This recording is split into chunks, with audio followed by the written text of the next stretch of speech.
is no tomorrow. There is no tomorrow. There is no tomorrow.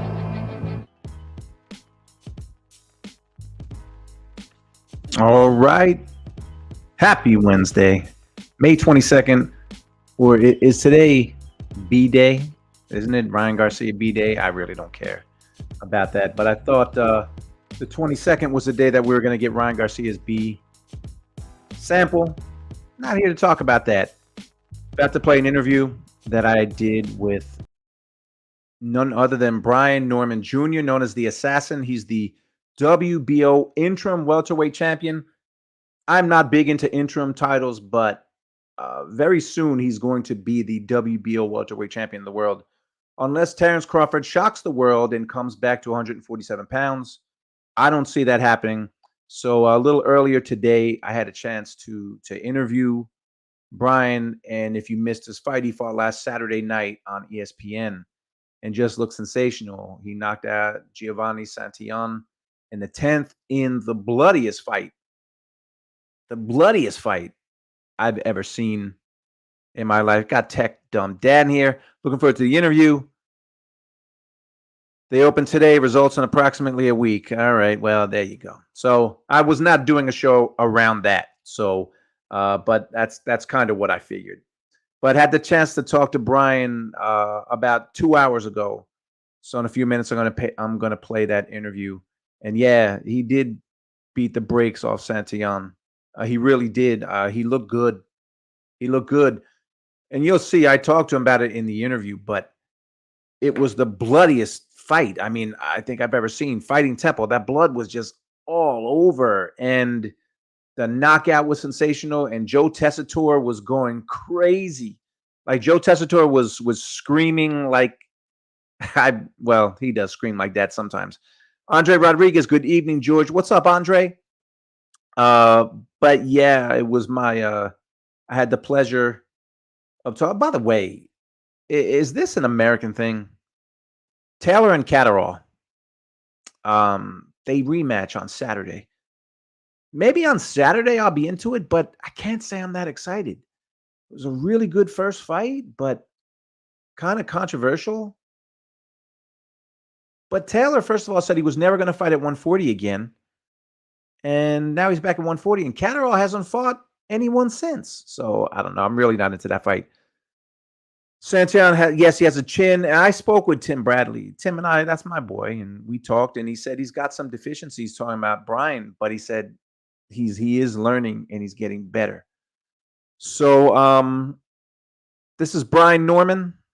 This is about 2 hours ago. All right, so you're excited to see it. Okay. Yeah, but is it really revenge after all this time? I guess it is for him. All right. Without further ado, he is the WBO interim champion of the world. Here is Brian Norman Jr., known as the Assassin. I'm gonna say it's easier to win the belt, but harder to defend. And let's play that. All right, there we go. In the house right now. You are not a welterweight prospect. You are not a welterweight contender. You are Brian Norman, the Assassin, Brian Norman Jr., the interim, soon-to-be WBO welterweight champion of the world. When you hear that you're a champ, now let's get it straight. It's interim now, but everybody knows that Terrence Crawford is not coming back. So has it sunk in that you're not a contender? You're not a prospect. You're a champion. Yes, it finally hit me. It took a few days, but it finally hit me. So I got to start thinking and acting just like a champion. So they say it's easy to win the belt. Well, I'm gonna say it's easier to win the belt, but harder to defend because now everybody eyeballing literally you. So now I got to work even harder. Yeah, you know what else? They also say, well, at least they used to say that when you become a champ, you get 20% better, that you become an even better fighter. So if you become an even better fighter, I mean, you're only 23 years old. So that's a scary thing because you even said you have a lot of things to improve. Yeah. You can never get complacent. You can never get satisfied with yourself because that's when you are either increasing or decreasing. If you get satisfied, Now you're on the decline. So I'm always working. I'm always trying to get better.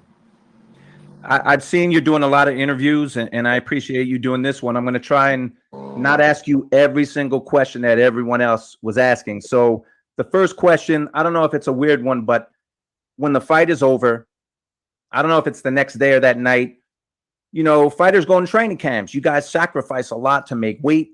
Mm-hmm. What was the first fun meal you had where you could, no pressure, the fight's done, you can eat what you want? What was it? I give you 2 meals. So I had got Pizza Hut. I had just the plain old simple pepperoni pizza. Pizza Hut, that's my go-to all day long. And then you also know I'm from the South, so I had to go pull up on Waffle House and get me an All-Star. So I got Pizza Hut and Waffle House.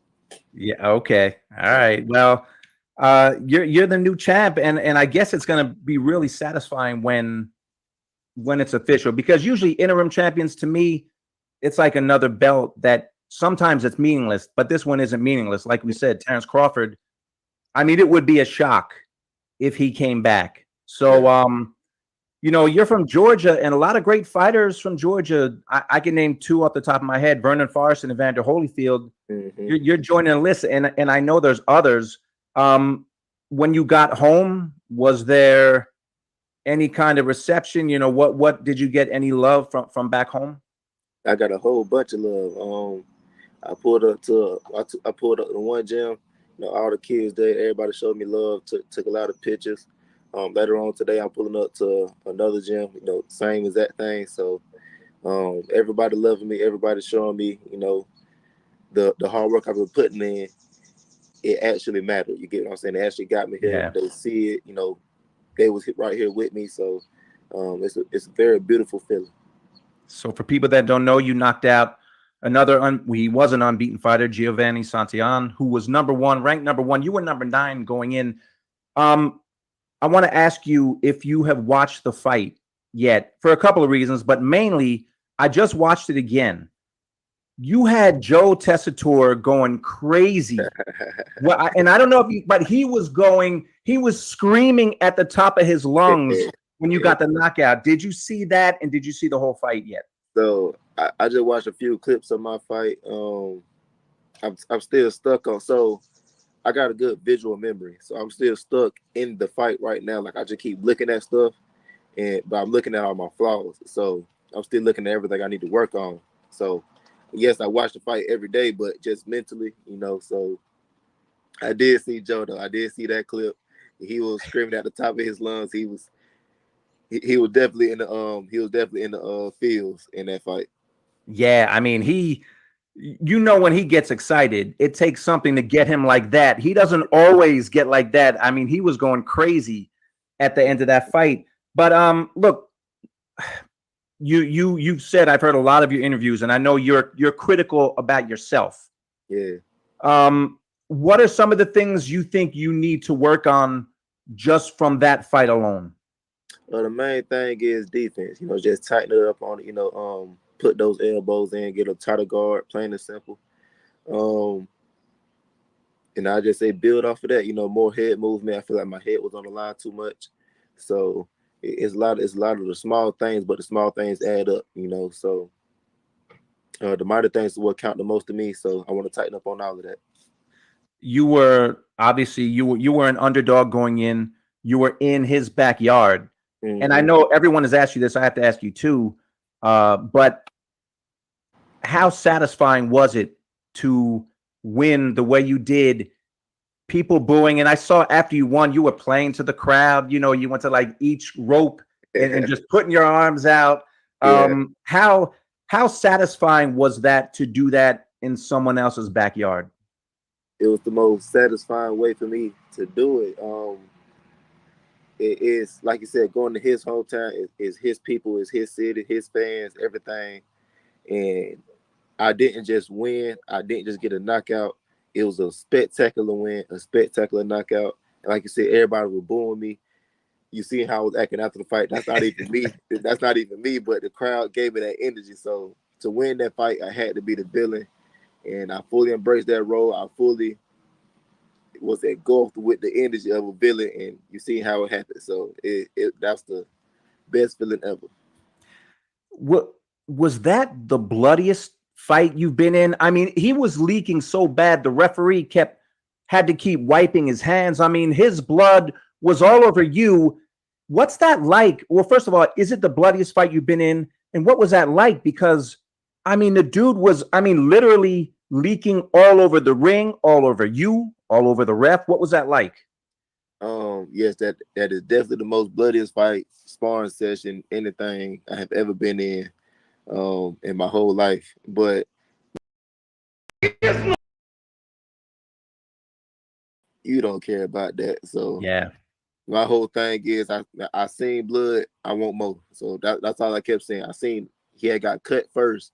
And I said I'm gonna target that eye. So boom, I started hitting the eye, but I guess I hit the other eye. The other eye started bleeding too. So I said we just going for everything. And then the nose started bleeding real bad. So I just wanted more blood and more blood. I was out for blood that night.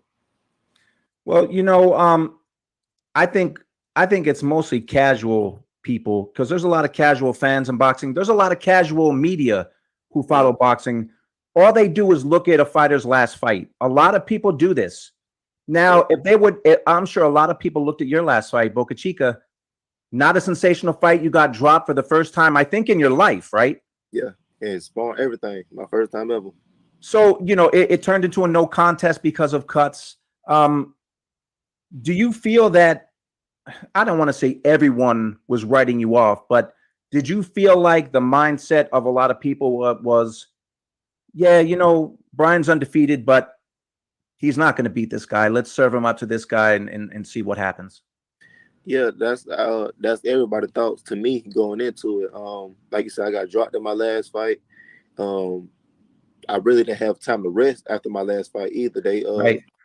We started getting the talks like 2 weeks later, so it wasn't no time period so I can rest and recover. Now get right back in the gym, get right back into even higher fight. Like Boca Chica wasn't for a belt, anything like that. So it's even more pressure. Everything like that. So it's even higher fight. So I feel like everybody was against me. It was once again people from my own hometown who was like, watch out for this guy, things like that, doubts and stuff like that. So I know what I got, though. I know what I'm capable of. So we still signed the contract. We still said, let's do it. Let's go to his hometown. We were still down for everything, as you've seen. And we didn't go just to win. We came to get a spectacular win. And that's exactly what we did.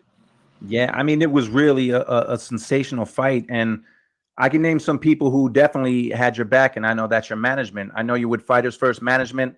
I know Jolene Mazzone very well. She used to be with Main Events as their matchmaker.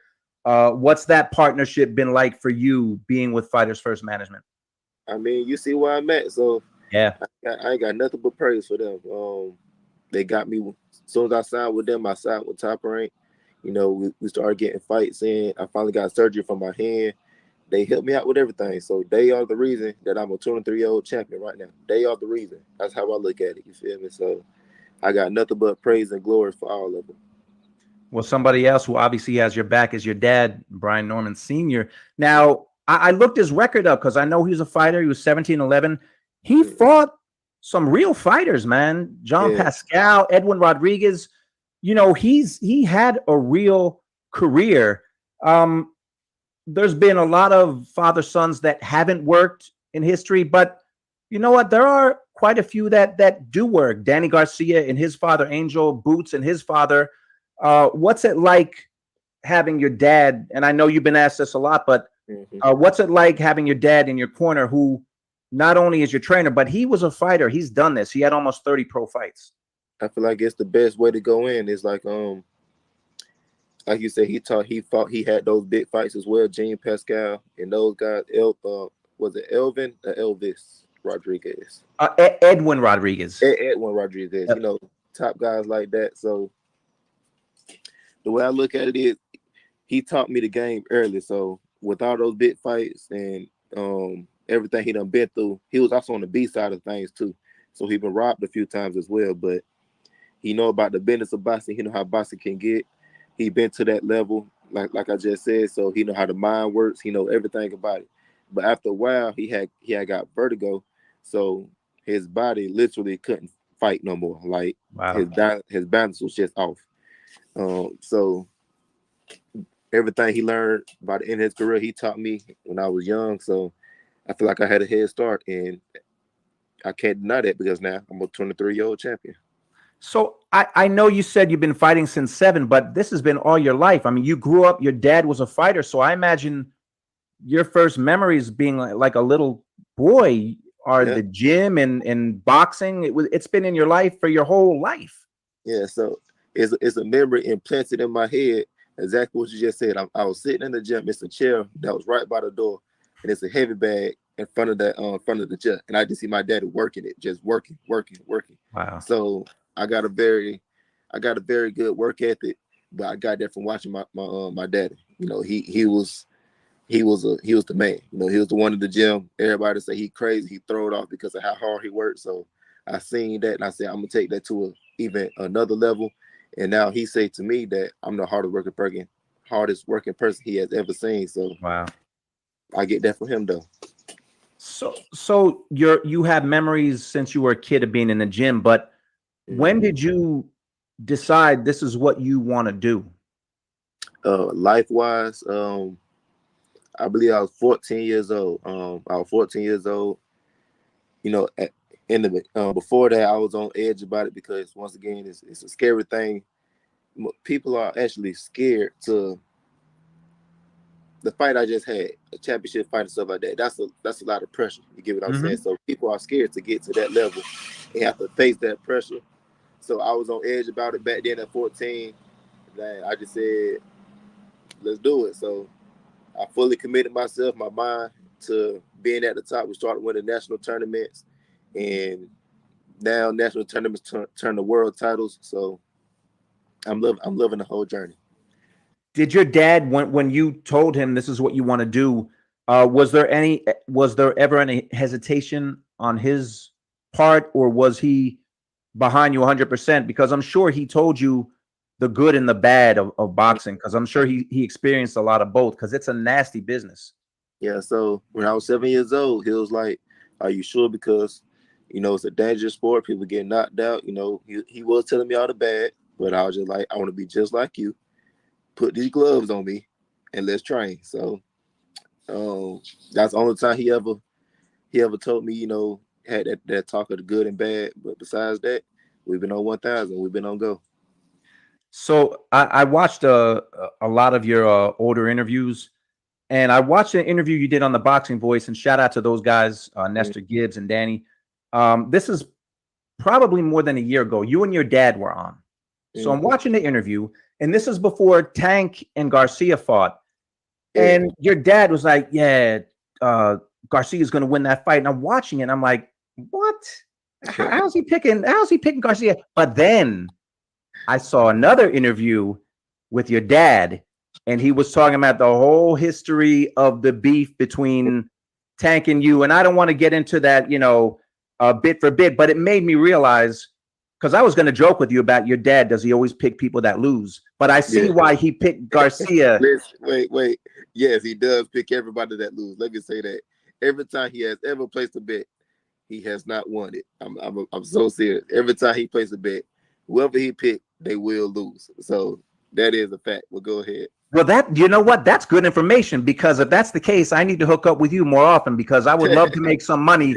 So just, you know, tell me who your dad has. Yeah, so we go to the other person. But I heard the whole beef with Tank, and look, I don't really want to get into a whole Tank thing.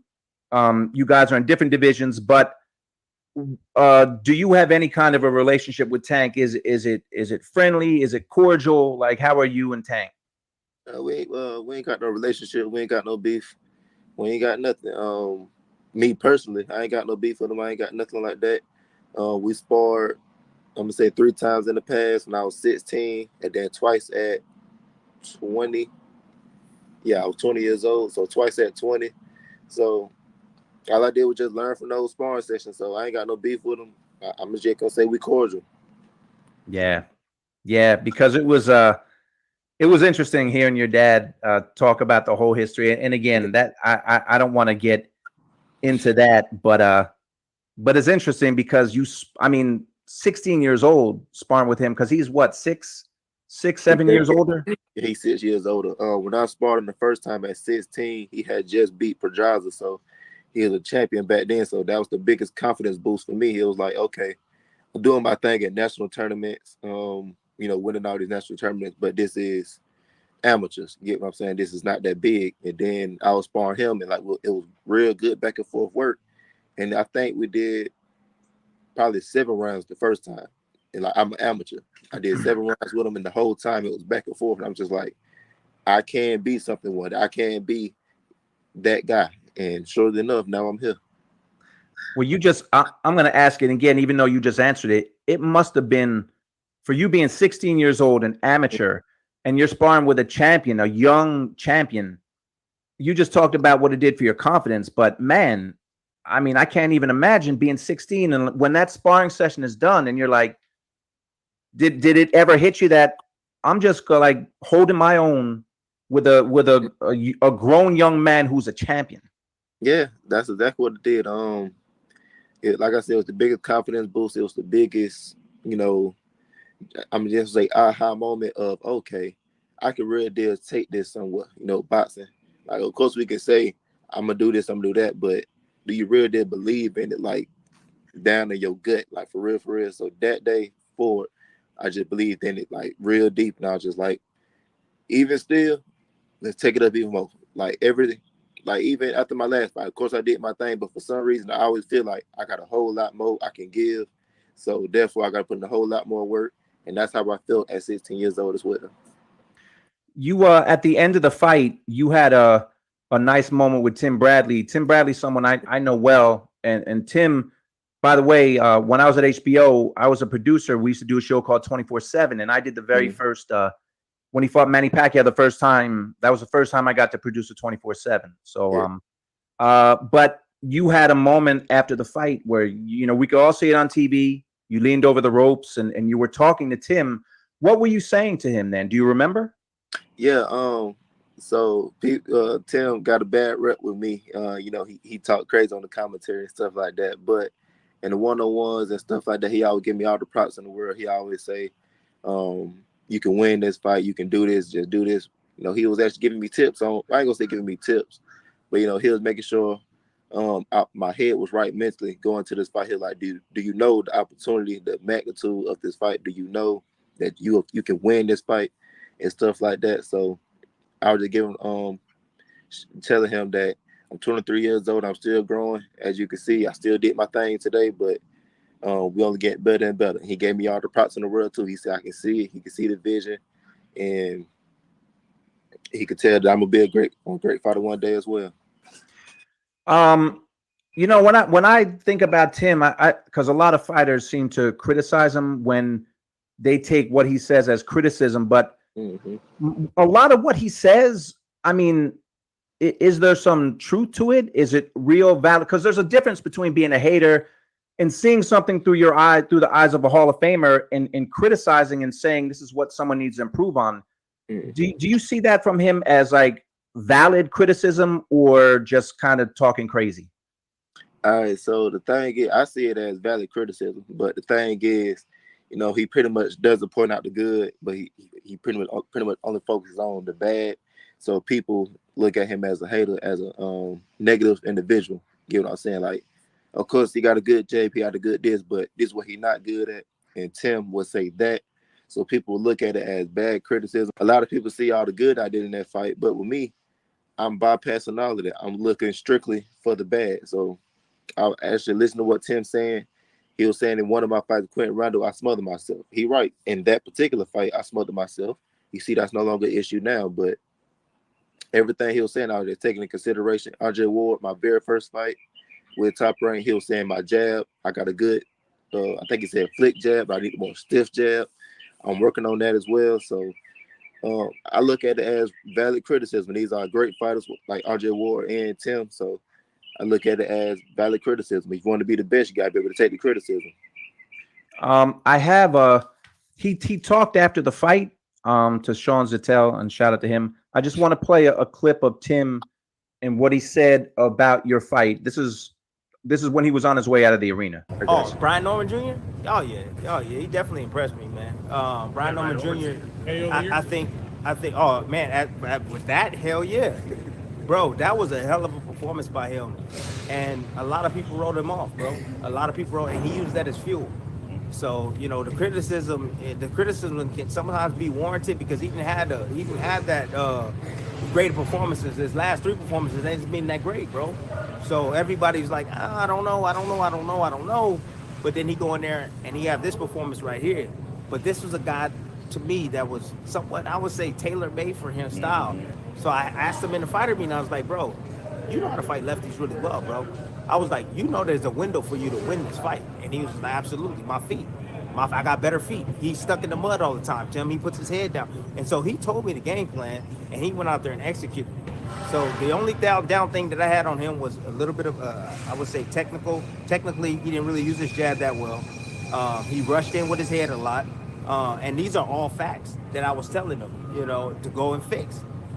It's not hating. His father took it as hating. I get it. It's all good. Father will be fathers. However, these are all things that I was telling him that he can work on and improve himself. So he talked to me after the show, and he's just like, hey, man, like, hey, no love lost. I'm like, ain't no love lost, bro. Like, congratulations. You know what I mean? He's like, yo, I'm still learning. I'm 23 years old. I'm still learning. You know what I'm saying? But I say, you did your thing tonight, man. Congratulations. Yeah, I mean, he was super impressed. But what do you think about the things that he said post-fight? Well, that's here to my the stuff I still need to work on now. Once again, like I said, he on point. You feel me? Like I said, I would look at everything as a learning experience. I learned a lot in this fight, and I'm gonna take it going forward. Yeah. Now I'm not going to ask you what's next because I truly believe after someone wins, let them relax and let them enjoy themselves because I think a lot of people don't understand the sacrifices that go into training camp. Everybody wants to know, hey, what's next? Is it boots? Blah, blah, blah. But you did say that you wanted Conor Benn in England. And I just want to ask, is that true? And why Conor Benn? Yes, I definitely want Conor Benn over in the UK. The main reason why is I want to go steal his fans. It's the same thing I just did in my last fight. I went over to San Diego. I fought their guy, their king, which was a monster, Giovanni. You see what he did in the past. Even in that fight, the boy bad. So the same thing with Conor Benn. I would do the same exact thing. Also, I feel like he disrespected the sport of boxing by taking the steroids. Yeah. And we got to go get revenge for that. And I feel like I'm the guy that can go do it.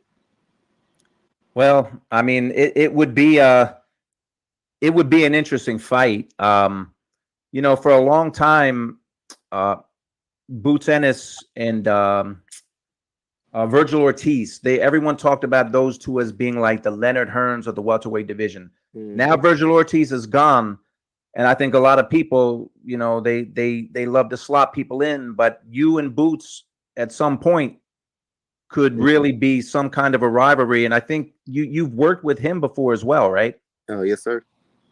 So, I mean, look, the welterweight division right now, it's changed a lot in a year. I mean, Spence and Crawford were the top two, and they kind of held up the whole division for a long time. Now they're gone. There's you and Boots, there's Mario Barrios, but you're 23. So what's that like for you?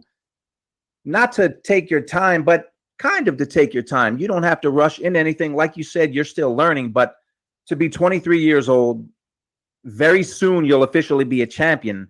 Mm-hmm. That's a pretty good spot to be in. Yeah. So my main thing is I ain't gonna say I'm taking my time, but I still know how the game go. I still need to grow. So, but the way that I grow is I need hard fights. That's my whole thing. I need hard fights like Giovanni. You seen what level I was able to mentally go to because of who was in front of me. So I need hard fights. Like I need a Mario Barrios, Stanionis. I need those kind of guys. Conor Benn, another great fighter. Of course, like I said, he disrespected the boxer, but he's still a great fighter. That's a hard fight. I need that in front of me. So the harder you are, the better I get. So I still need room to grow, but give me those hard fights. I'm not ducking or dodging nobody. Well, it was a fun fight to watch. You know, for you being in it, it was fun because I'm obviously rooting for you. Well, you didn't know that, but now you know. I got you. Is it a type of fight like that? Did you have fun in there? Because you looked like you were having fun. It might be silly to say, but were you having fun in that fight? Yes, I definitely was. The more the rounds went on, the more fun I was having. It was like I was in autopilot after a while. Like, I don't know how to explain it, but I was not there.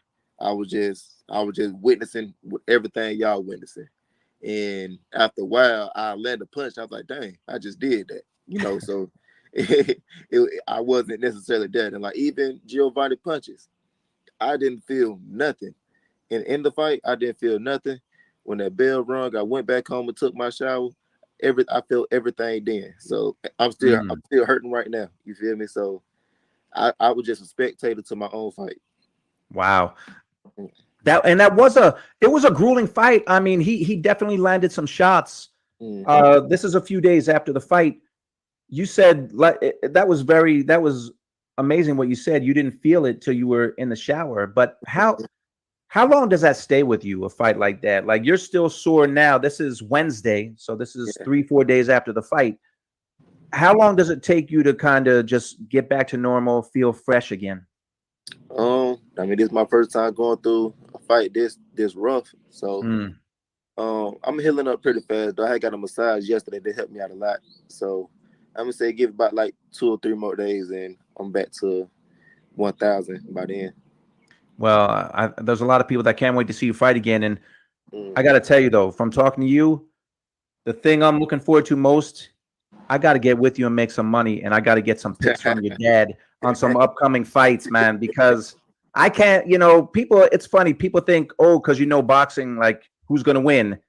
People like that are often wrong. So if your dad is always wrong, I need to get with you and give you some picks and make some money. I got you.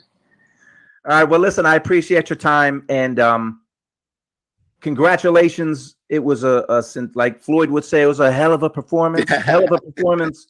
Like hell of a fighter.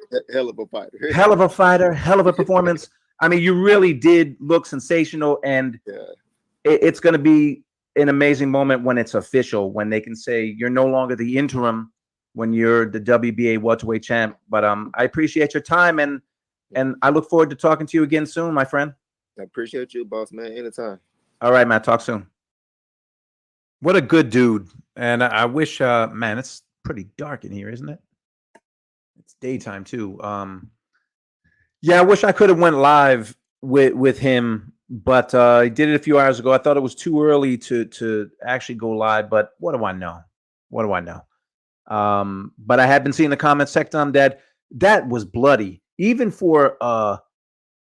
for us boxing fans, we're used to blood, bad cuts on the eyes, but that was just, I mean, it was leaking just, whew, man, all over. Dr. Boxing Talk, salute, laughed my butt off. She's a soldier for sticking through it with you, though. Yes, indeed, because that was bloody. What's up, my man, Matthew? Ringo Stir. Yeah, Brian Norman is a good dude. He really is, and it was definitely a huge win.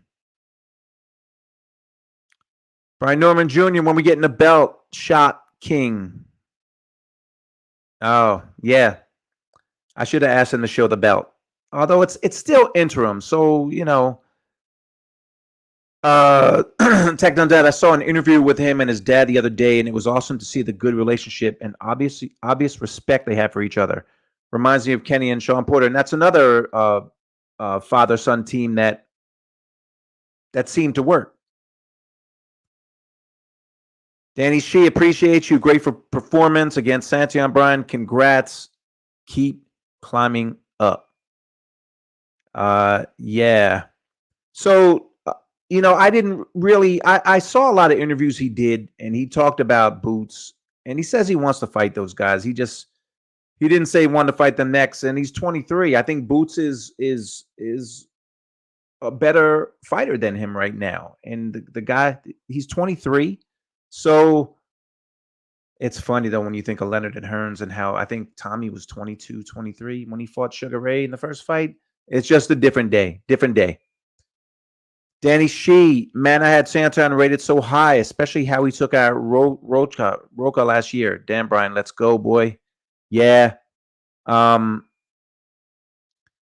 Johnny, Robert Garcia had a lot of detractors about the job he did, but I just think they were in against a whirlwind, and they weren't. He's just not. Brian Norman is a better fighter than Santillan. And Tech Dumb Dad, he definitely needs to tighten up his defense, and he talked about that.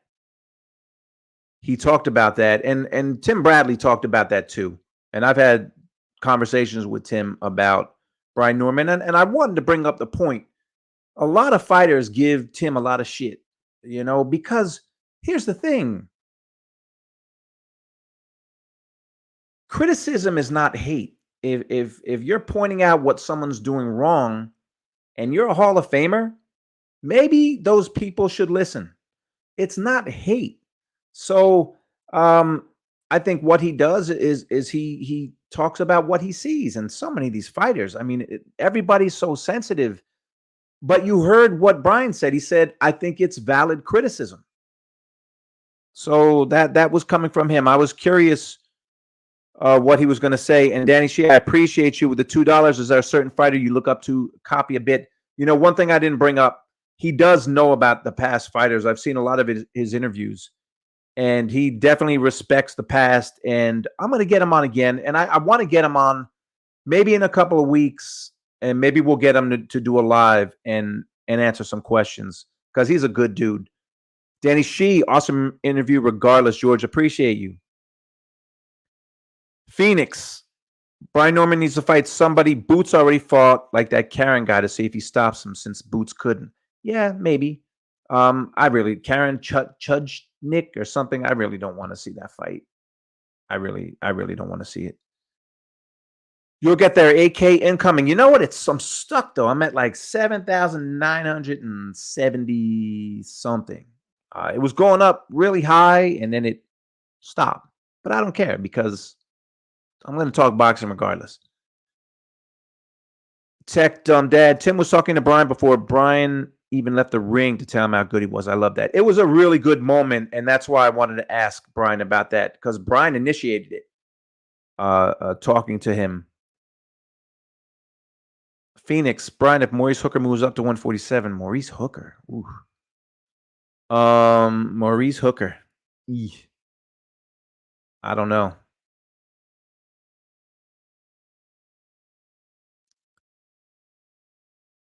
Zach M, why not Garcia? Well, I mean, isn't Garcia about to get suspended? And again, I didn't come on here to talk about the B sample, which we're not going to hear about for a few weeks. H Money Mob, George Salute. Brian Norman and father don't keep the same energy for Jaron Ennis. Maybe it's for a reason. I mean, Boots, I think right now is a better fighter. And maybe that's why they're not calling him out. So, maybe that's smart on their part. Yeah, give Norman's only 23, but at some point that's not going to be a valid excuse anymore. Especially if he gets elevated to WBO champion. I think I said WBA at the end of the interview. When he gets elevated, because he's a champion, he's got to make defenses, and at some point, hopefully, we'll see the fight. Jan Ellis will knock out Brian Norman. I'm a big Boots guy, so I personally don't want to see that. I don't think it's the fight right now for Brian. And look, and Brian Norman's not asking for that fight, so that tells you something. I don't think fighters are scared of each other. Conor Ben, I don't know. Brian Norman and his father talked a lot of trash after sparring Tank Davis and Terrence Crawford, but was real respectful and nice after sparring Jaron Ennis. They're not keeping the same energy. Well, man, I mean, you're kind of asking questions, but you're answering them too. Damn, George, you got Brian Norman. You the man, Adam. Well, I know his management team. Good people, Fighters First Management. H Money, I'm a Boots guy too, but now I'm a Brian Norman guy. What's good, boxing scholar? The scholar of boxing is in the house. Brian Norman ain't ready for Boots. Who's making excuses? I mean, I'm not. I don't think he's ready right now. It doesn't matter what I think, but I don't think he's ready. But again, Tommy Hearns was, I think, 22, 23. Sugar Ray Leonard was 26 when they fought. So, man, it was just, I don't want to get caught in the past. Man, H Money is relentless. Wants to see him fight Boots. Whew. Man.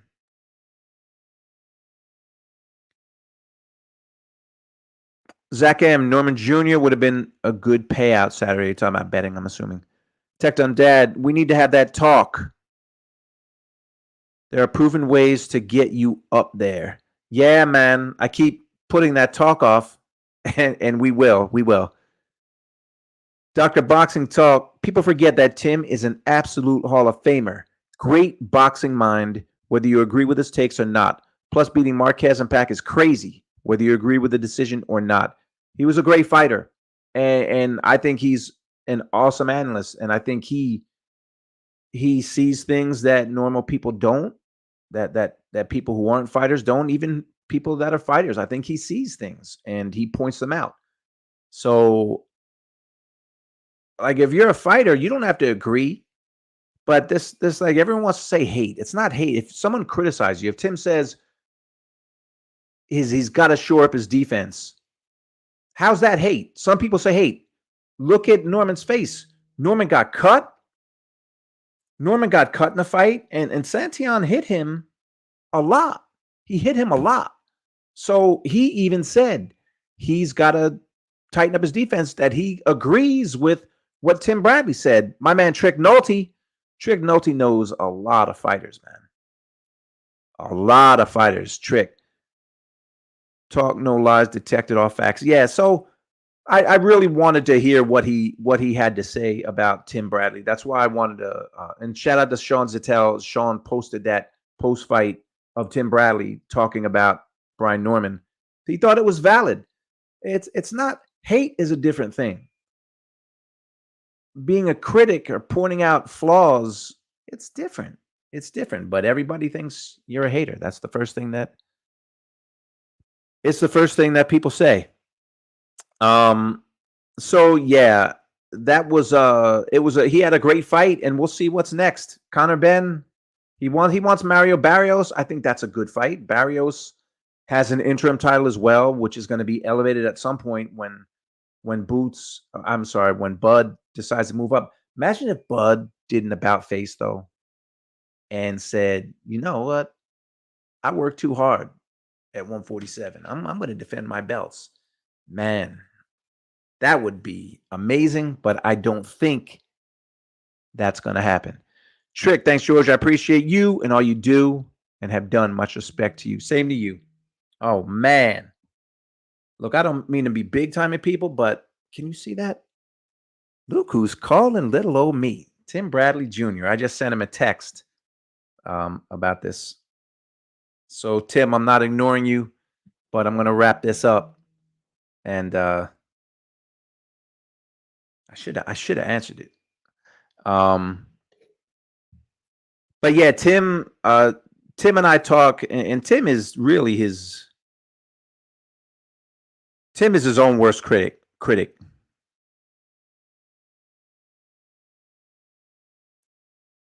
He's his own worst critic, but I think he's Tim is one of the best analysts out there, and Tim really, I mean, you talk about working hard. He writes, and this guy prepares, because I worked with him a lot on Showbox, and he's the ultimate professional. I mean, he's always prepared. Always prepared. Time always flies in your lives. You know, when Andre, when he said that, I thought he meant like in your life, but I get it, in the lives. In the lives. Man, I should, you know what? Tim just texted me. I don't know if he's listening, but I'm dropping a link if he wanted to pop in. But Andre, yes, I get you. You mean the live streams. But my whole point, what talking to Brian, bringing up Tim Bradley is because Brian's father has been pretty outspoken about Tim Bradley and talking about hate. And again, a lot of fighters have, Teofimo Lopez, although I think they kind of made up. But you heard Brian Norman. You heard what he said. He said, I asked him specifically about what Tim said, and he said that it was valid criticism. So, people got to stop with hate. It's not hate. And plus, if you're an analyst on TV, your job is to point those things out, things that people aren't doing well or are doing well. So I guess Brian's thing is he thought that Tim didn't point out. He didn't point out what went well, what goes well enough. So, but you heard what he said. He said that it's valid. Yeah, Norman is a monster, but it is true. I mean, he gets hit a lot, and if that was Boots Ennis in there, and he was getting hit like that, things could have been different. But it wasn't Boots in there. It was Giovanni Santillan, and man, he really played to the crowd too. I mean, you heard what he said. He said he doesn't even remember doing those things. But even when Santillan went down, he went down to his knees, and yeah, I don't think Tim is on, but yeah, Tim is a good dude. Tim is a good dude. He really is. So I don't think we're gonna hear him break down some fighters. Plus, I'll be on for like another hour, and I'm not looking to do that. I'm trying to do these in like an hour. Be quick, be efficient. I was saying before, I wanted to know who's interested in Taylor Catterall, because I'm really not right now. Maybe I'm a hater. Maybe I'm a hater because I'm not interested. I just haven't gotten in the mode. I'm still getting off the Fury Usyk great fight that they had and what it means. Sid White, let's go. So it's Wednesday. I'm just not feeling that it's a big fight. I'm not feeling that it's a big fight. It's a huge fight in England. It's a huge fight, and it'll probably be a really good fight. But I'm just not. I'm not. Yeah, Fighting Time. We're going to watch, but I'm not super excited for it. I mean, Josh Taylor, after he got schooled by Teofimo, said, "Yeah, I'm done at 140. I'm done. I'm done at 140." And now he's fighting at 140. Money will do it for you. I'm interested. It's an all-in fight for both. Yeah, I guess it is. Taylor vs. Catterall is a bore-off, and I'm English. Sid White. Wow, that's saying a lot. Who's Taylor? Oh, the guy Teo dominated. Not interested. Yeah, Josh Taylor, who not so long ago people were calling the man at 140, and then Teofimo just, completely dominated him, and he hasn't fought since. He said he was going to move up to 147. That didn't happen. Now, Bruce, my man Bruce, I'm looking forward to Saturday afternoon. Also, nice time slot for me. Now, that brings it back to the old days. I love having afternoon fights, just like Fury Usyk, which was late afternoon. This one maybe it'll be early afternoon. I'm with that. 100%. Lou Bang, you're right about it not being boots across him. You're right about it not being boots across him. I think he wouldn't fight like that fighting Boots, and Boots has shown me what he can do. So I'm leaning on Boots right now until Norman is developed. Yeah. Across from him. I get it. Yeah. It's okay. It's not like, am I a hater because I say Boots is better right now than Brian Norman? I don't think I'm a hater. That's my opinion. I'm not a hater because I like Brian Norman a lot. I think he's a hell of a fighter. Hell of a fighter. But Boots, I think, is better right now. I just do. Dr. Boxing Talk, I'm definitely interested. I'm not super hyped for it, but I'm looking forward to see if Catterall can win. Plus, and Billy is fighting later on that night too. That's right. And Billy, to me, is like the all-action guy. He's like the all-action guy, 168. Man, he has, correct me if I'm wrong, he's balls to the wall, throws every punch like he's trying to knock your head off, and does not have great defense. But he's a fun fighter. And to beat him, you're going to get hit. You're going to have to walk through some stuff. So he's going to test you. He seems like he has a good chin right now, but he hasn't fought any killers yet. And there's a lot of killers at 168. There's a lot of killers at 168. That is a damn good division. I don't even know who Billy is fighting. And that shows you that it's not anyone. It's a fight he's supposed to win, and he's supposed to look good. I don't think it's a test. Adam Hurley, I missed it, George. Did you say you were going to have boots on? Man, I wish. I'm trying to get boots. I'm definitely trying to get boots. But no, it's the truth. He's a hell of a fighter. Brian Norman's a hell of a fighter. I can't do it like Floyd. Hell of a fighter. 3 more fights before boots. Yeah, there's nothing wrong with that. Nothing wrong with that at all. Now, him and Munguia would be phenomenal. I would favor Munguia. And Billy he hasn't fought anyone yet. He hasn't fought anyone yet of note. They're both high octane, high volume punchers with minimal defense. Yeah. Munguia is a better fighter than I give him credit for. Not that he needs my credit. Lou Bang, I talked to Devin yesterday. Would that be Devin Haney? Mark Heffron. See?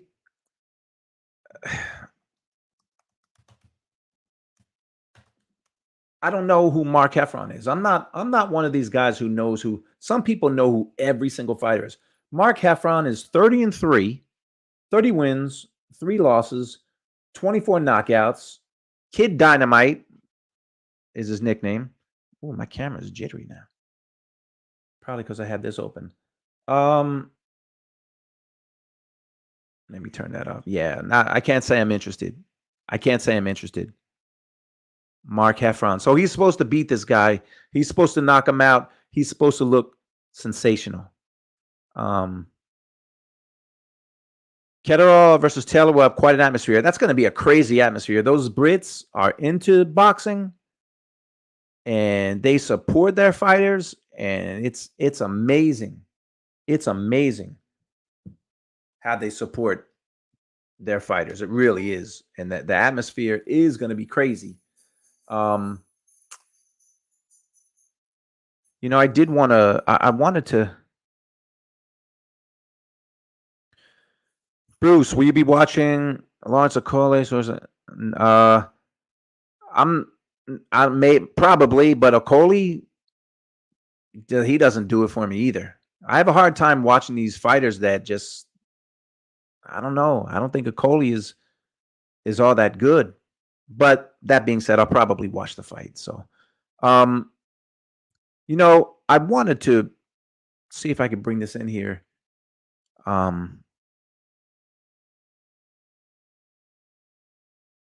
There is no tomorrow. You have your. So, oh God, is that a Bridgerweight fight? Is it the WBC that does Bridgerweight? So, I was joking around with Brian Norman. About his dad and how his dad is terrible at picking fights. I was happy because I picked one. My wife and my daughter. That's my wife and my daughter. My daughter picked Fury. My wife and I picked Usyk, and I want to see if I can get to the part where I picked Usyk and why. Your logic is absolutely on par. Thank you. Yeah, your logic. You did it very logically.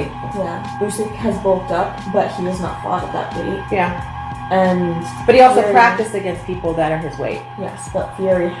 You hear that noise in the background? That my daughter was making cookies, and the baking machine thing was on. Has fought at the weight that he's at now, though he's worked to Exclusive behind the scenes action. Yeah, but here's the thing. Neither one of them have lost a fight. Yeah. Do you think Usyk's going to come in and actually actually lose the fight. I don't know. It's possible. You know, the Gypsy King can run Here we around go. butt-heading people, or, Headbutting. or his dad can go butt-heading. Headbutting. Buddy, Head butter. Oh, I don't think I Bud. gave my pick in this one. buddy heads. Behind the scenes action of the Jack Vick family making their picks. And you guys, the camera's still rolling, so you're both going to watch the fights with me tomorrow, right? Yeah. Yes. Yeah. We This said is a yes. vow. Yes. We Yeah, already said we would. Yeah, you need. I did. You heard it here first. All right. We'll see who wins. What do we get if we watch with you? Respect. You get love if you watch it with. All right. Well, that's not where I made the picks, but anyway, I picked Usyk. Because I just thought Fury was faded. He's faded. That's what I think.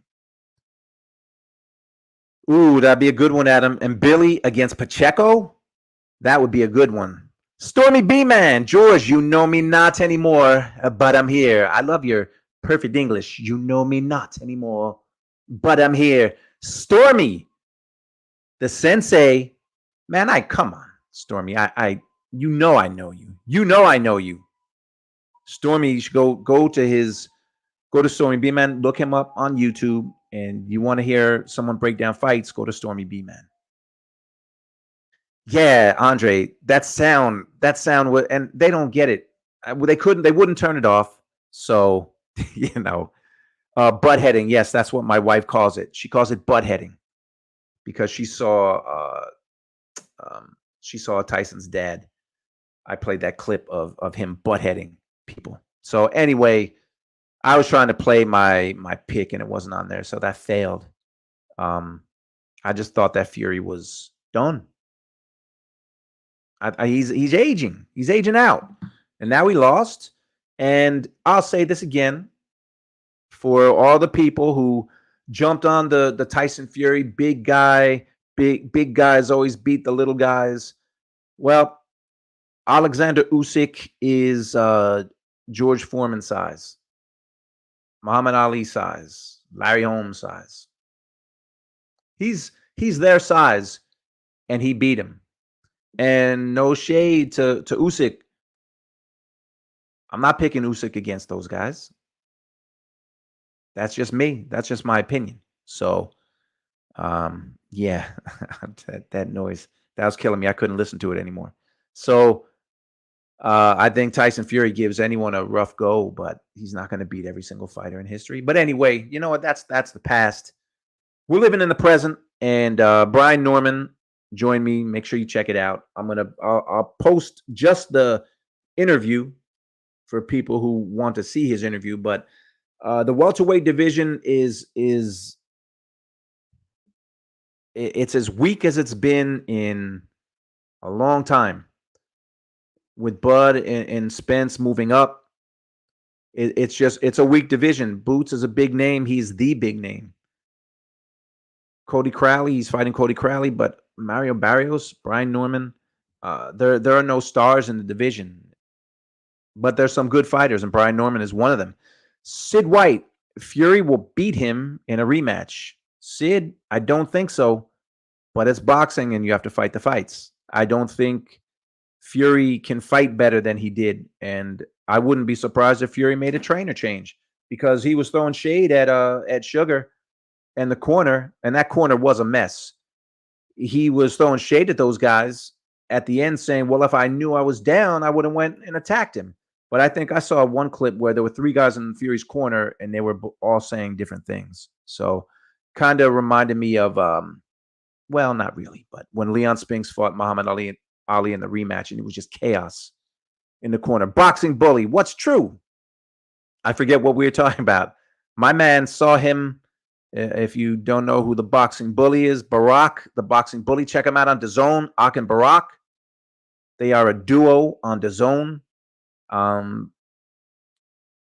you should have heard me the other day. I was killing DAZN for the production. Not the announcers, the production. Man, will you tell these guys? Anyway, you know what? That's the past. I just don't want to see.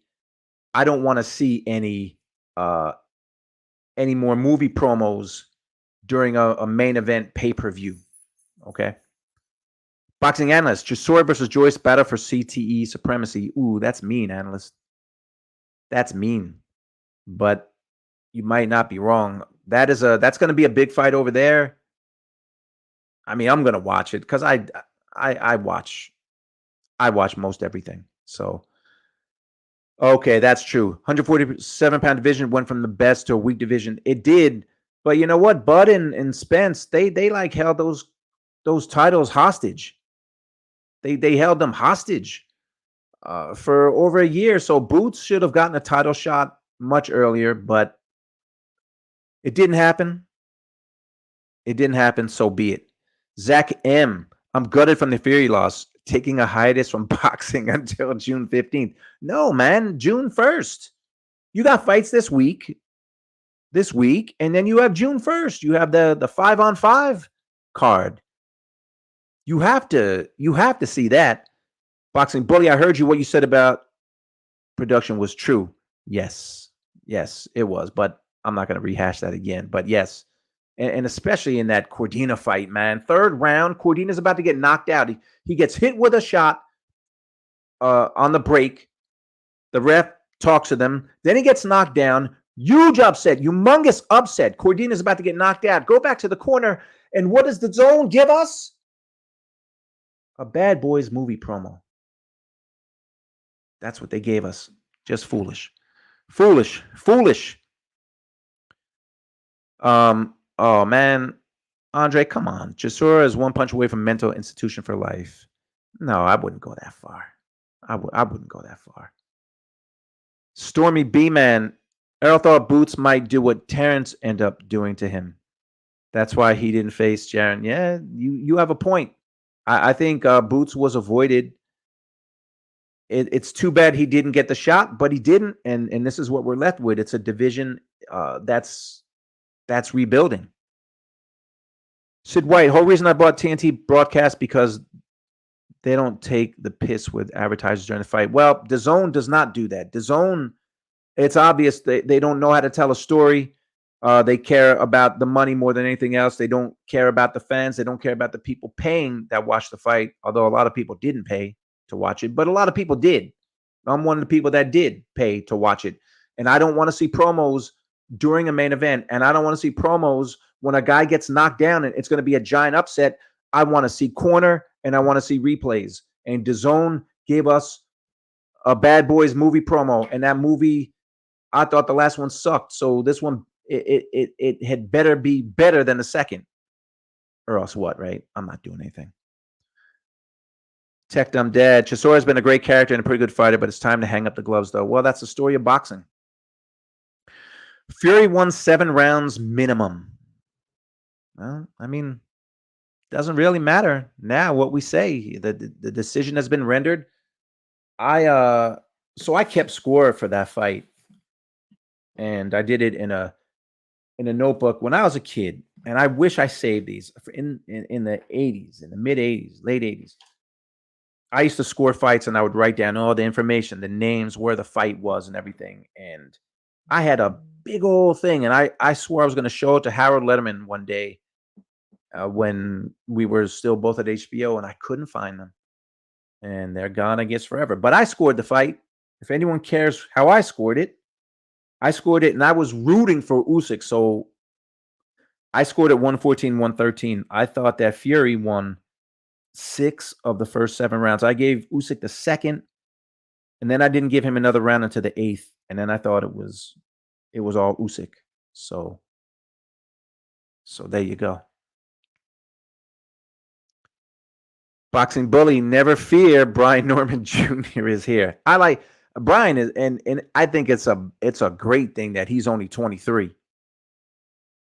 He's only 23 years old, and he talked in the interview. He talked about improving, and he realizes he has to improve his defense, and that's great to hear. And I think he will get better. I mean, he's offensively, he's got a great game. He does get hit too much, and he also gets cut. He's been cut in his last couple of fights, and he got dropped in the fight he had just before this one. It's okay. I mean, fighters get dropped. It happens. It happens. People Everybody's so knee-jerk reaction, the casual. Everybody was like that as a casual. Everybody who just bases everything on the last fight or a knockdown. Andre, the middleweight division must be middleweight. I don't really know. Once you start getting down to minimum weight, I'll be honest, I don't know much about those divisions. But middleweight division, you want to talk about a sad division right now, and that is, you're right. It used to be the sexiest division in boxing. I mean, come on, man. Sugar Ray Robinson and Marvin Hagler, Bernard Hopkins, and I'm missing 1,000 other people. I mean, Janibek is the guy right now, but no, Andre, I haven't heard anything about Janibek. He's with Top Rank though. I believe he's with Top Rank. I haven't heard anything about Janibek, but man, that's sad. Welterweight division and middleweight division. There's a reason why you don't talk about the weak divisions too much, and middleweight division, there's really not much there. I can't, Janibek, Alim Kanuli had a unification fight, and all unification fights are big. It's a big deal when you unify. He fought some Italian dude. It was the weakest unification I'd ever seen. He fought some Italian dude that couldn't fight. I don't know how he had a belt. I don't know. That was rough. Stormy B-Man, vulnerabilities are windows into what fighters can improve upon. Exactly. That's another reason why so many won't challenge themselves. Exactly. So let's hope that Brian Norman, he says he wants to challenge himself. And a lot of people might say, okay, then fight Boots next. Why? I'm not with him. My opinion doesn't matter. I don't think he's ready for Boots. And I think they realize it too, or else he would have been saying on the air, I want to fight Boots and it's next. He didn't say that. He said Mario Barrios. He said Conor Benn, which there's nothing wrong with that. There's nothing wrong with that. I don't think that he should fight Boots. I don't think he's ready. And I don't even think it's about challenging. I think he's, like you said, Stormy, he's got vulnerabilities and he sees what he's got to improve upon. I think he will improve. And at some point, they'll fight. If they want to fight each other, they will at some point. But right now, he gets hit a lot. And Boots Ennis knows how to hit and not get hit. So, Zach I did that with football games when I was a kid. Yeah, I don't like Tyson Fury. I don't like Tyson Fury. So it took me like 3 days. Yeah, Stormy, I'm with you.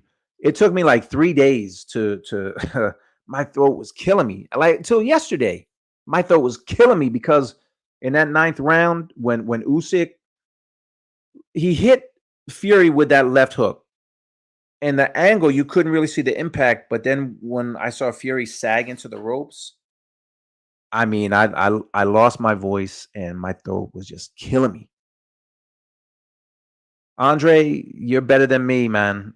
I can't tell you who the minimum weight champion is. And I believe you. And shout out to you for knowing that. I just don't.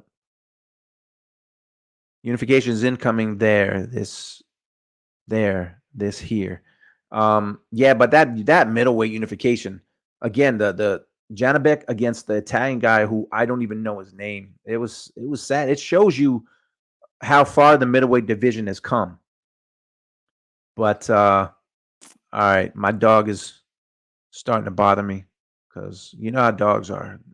My dog usually eats around 5:30, and it's 6:09. So I'm starting to get that.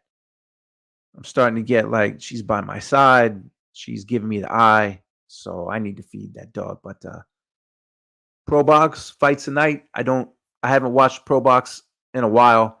I did see in the main event, Ivan Redcatch is in their main event.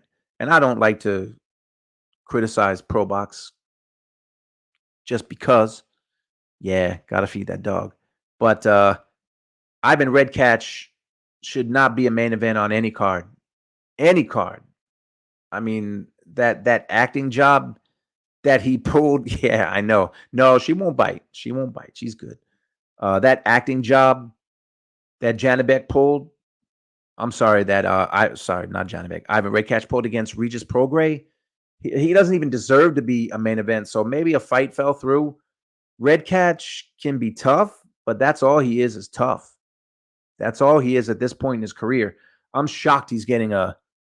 If I'm a matchmaker, I'm not making him a main event. I'm probably not putting him on a card. Who wins, Wilder or Zhang? Zhang was, man, everybody was high on him, and then he just looked horrible. He looked 40 plus years old against Parker. This is a tough one to call. I want Wilder to win. So, man, I can't predict fights though, because I picked Oscar De La Hoya against Manny Pacquiao. So that's how much I know. I don't know, man. They're older guys, but I think that Zhang just he does gas out. He is 40. But Wilder, he looked terrible his last fight against Parker. He looked terrible. So that's a weird fight. So I don't know. I think Wilder, even though I think it will be boring until late when Zhang gasses out. We'll see. I mean, Zhang is a different fighter. He's a different fighter than Parker. As Mike Tyson says, tough guys get hurt in this game. Yes, absolutely. Boxing Bully, all of us picked Oscar versus Pacquiao. All right, well then maybe I don't feel so bad. But yeah, but I put $100 on. I put $100 on Oscar in Vegas because I was just sure. So I was so sure. I said, man, there's no way. Because Oscar's last fight was against Forbes, and he looked in that fight. But I also did a little bit of work on the Oscar and Pacquiao 24/7. Let me tell you something. The footage that you guys didn't see, Oscar, and we tried to get it in the show. I was not producing that show, but I tried to get. There was footage of Oscar, like in the shower, and he was just out of his mind. And it turned out he was out of his mind. He was still doing, stuff he shouldn't have been doing in training. And I should have known, but I thought he would write it. And I know people who were in his camp that said he's out of his mind. I put $100, and then I think Oscar weighed in at like 145 something, and he was pretty far under the limit.